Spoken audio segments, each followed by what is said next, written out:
I think it is worth saying that there are other ways to use a Braille display on Android. Well, one other way, and that is BRLTTY. That, though, I think Warren and Anna, correct me if I'm wrong, is probably not a venture for the faint-hearted. Some people really like it and they prefer it to Brailleback. They say it's more stable and blah, blah, blah. But I personally have had a better experience with Brailleback. I find BRLTTY a little too complicated to learn in the sense that when I set up my Braille display, I just want to use it. I don't want to remind myself what the commands are and so on. And it's with BRLTTY, I have to spend time doing that. Just to add to what Anna says, BRLTTY indeed is a great app, and most especially now that we have it on the Play Store as to what it used to be, where you have to go hunt for it and find and download the APK. We do have it now on the Play Store. Now, the problem with BRLTTY, and I'm not putting BRLTTY, Dave is my buddy. He's doing a great job. Absolutely. The problem is that you have to do all those settings like Anna indicated, and it could be a little bit too involved if you're not really knowing what you are doing when you compare it to Brailleback. And especially with Brailleback, it seems to follow the standard. People are familiar with the space G to change, grades, or, whether you want a UAB, uncontracted Braille, computer Braille, and all of that. Now, if you don't know that, with the BRLTTY, it's different. You got to use space with dots 2, 3, and 5, or you have to go into the options or preferences, and it's not within the app itself. You have to do that on the keyboard, and it gets a little bit too involved from that point. And I'm hoping, though, that Dave would kind of adapt to the standard where people could easily switch using that space with letter G.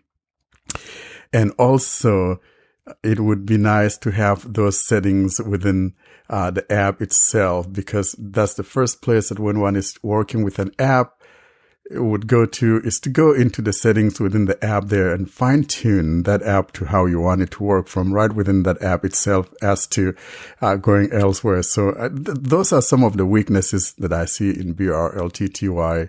Otherwise, it's a great app. And right now, it doesn't work with Kindle.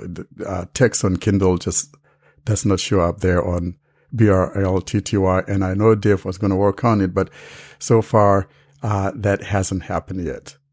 And speaking of that, I think that one of the problems with Braille output and Android is that you have a very hit and miss experience in terms of reading on Kindle, on playbooks, on things like that.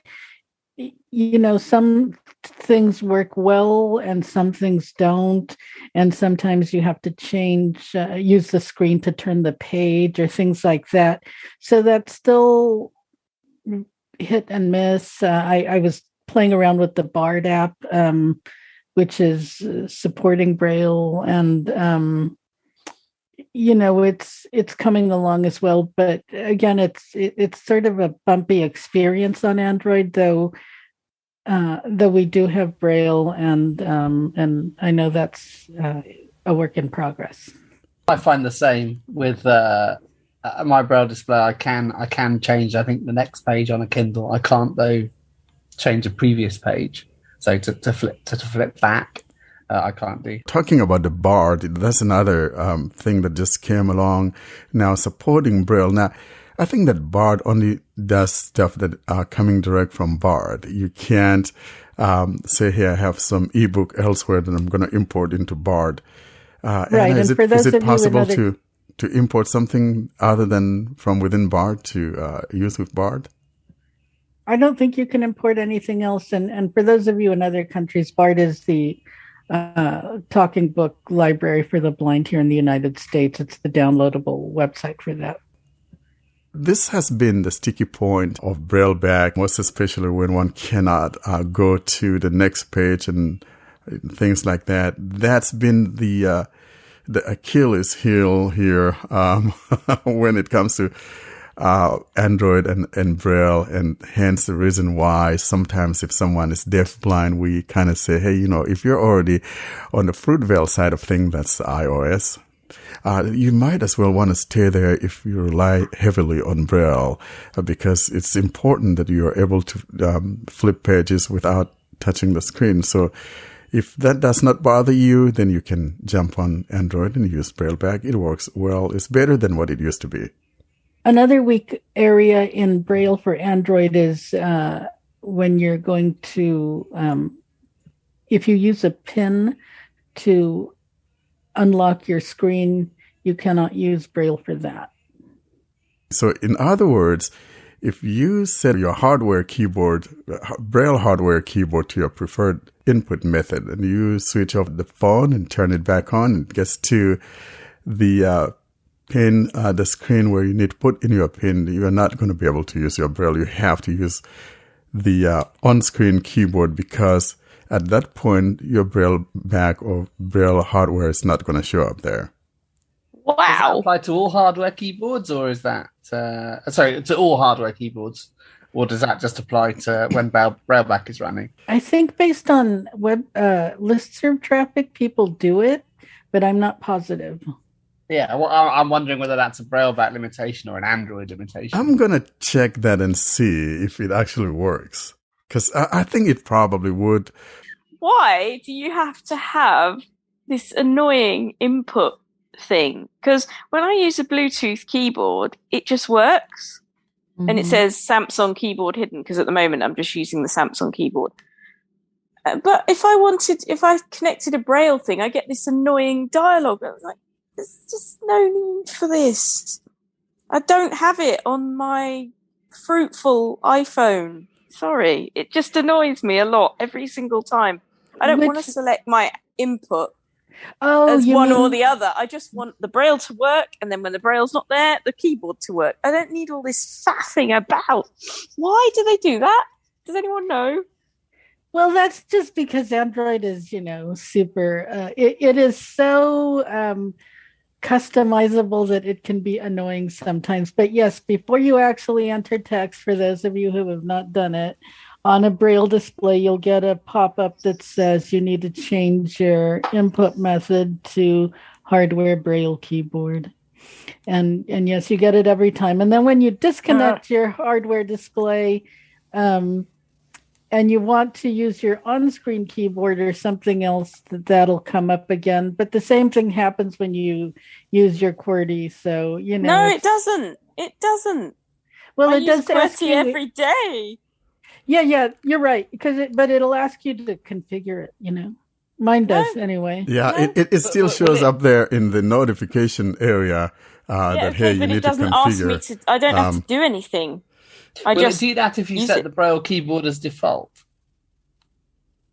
Yes, if you set the Braille keyboard as a default and you don't have it on, it will not trigger your virtual keyboard. So I see what Fiona is saying is that if you have the Bluetooth keyboard as your default, for example, you pair it and it automatically goes to that. But if you turn off that Bluetooth keyboard, your on-screen keyboard will automatically come on. Well, that is not the case if you have the hardware Braille keyboard going on where it is the default and you turn it off, your virtual keyboard is not going to come on. So I see what she's saying. If it would be made to where if it's not present, then default back to the on-screen keyboard, I think that would be the most preferred. But if it is present to the Braille keyboard when it is present. if it is present, just let me use it. Don't give me all this nonsense. Yeah. Sort it out, Google. And while I'm at it, Brailleback. Why do I need Brailleback? I'm gonna turn on that British wrath on Google. But why isn't Brailleback part? You don't want to mess with a British woman. Well, I think the goal is that Brailleback will eventually disappear, but we're not there yet. Yeah. No, we're not. Yeah. No, I think things are going to get better, just like with everything else. And we're always, evolving and changing and becoming better and better. Now, because if you are coming back from like 6-7 years ago, you remember, Anna, that thing was really bad. Brailleback was absolutely bad. And I remember that. Yes.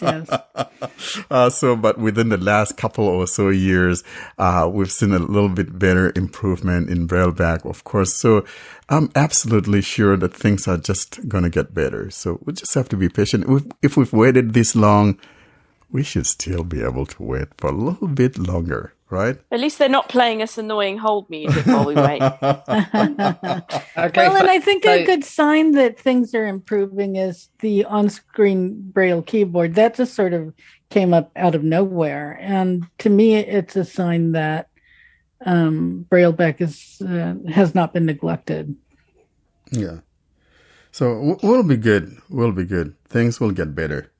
Now, I also like to mention that on Samsung phones in particular, at least that's my experience, when you have an on-screen Braille keyboard, I think it happens with the Braille keyboard, TalkBack Braille keyboard. So when I have my fingerprint as like to unlock my screen and I restarted my phone, on Samsung phones you have to enter your PIN. So actually, it won't let you enter that even if you're using an on-screen keyboard. Not only with. Oh, really? It will either go back to the Google keyboard if you're using the TalkBack Braille keyboard, but if you're using the ABK, you'll get stuck.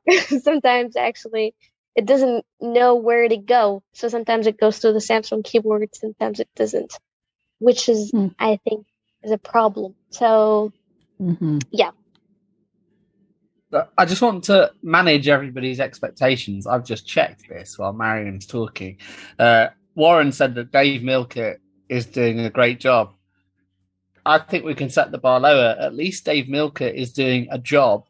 The last time Brailleback was updated was May 2020.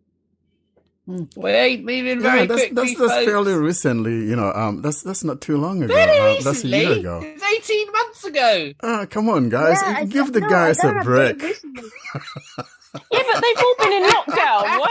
Why haven't they been programming this stuff during lockdown? They managed to push out anything else. Every other Android developer's managing.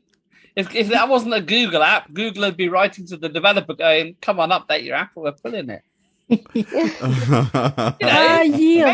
faith. It's on 0.9. It's on 0.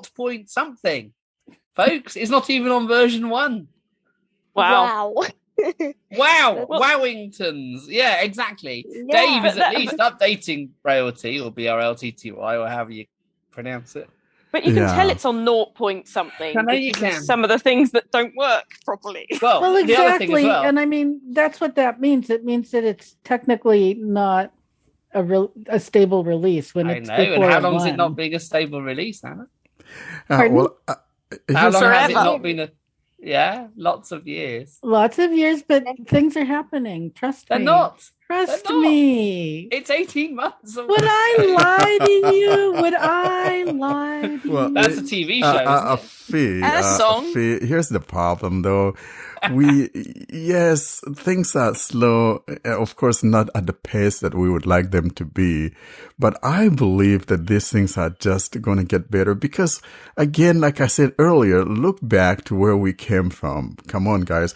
Give those guys a little break, shall we? Brailleback is so bad that iOS Braille support is better. And iOS Braille support is rubbish, folks. So you came along. Yeah, but I use Brailleback. I know, but you use it because you have to. But iOS Braille support is bad. It's bad. And Brailleback's worse. Yeah, but I'm not taking my laptop to church and fire it. That'd be really annoying. I do the same thing in church. I read the lesson. We've given Brailleback a lot of bidding today, guys. We've just bid Brailleback up, down, left, and right. Google are big enough to take it. I think so.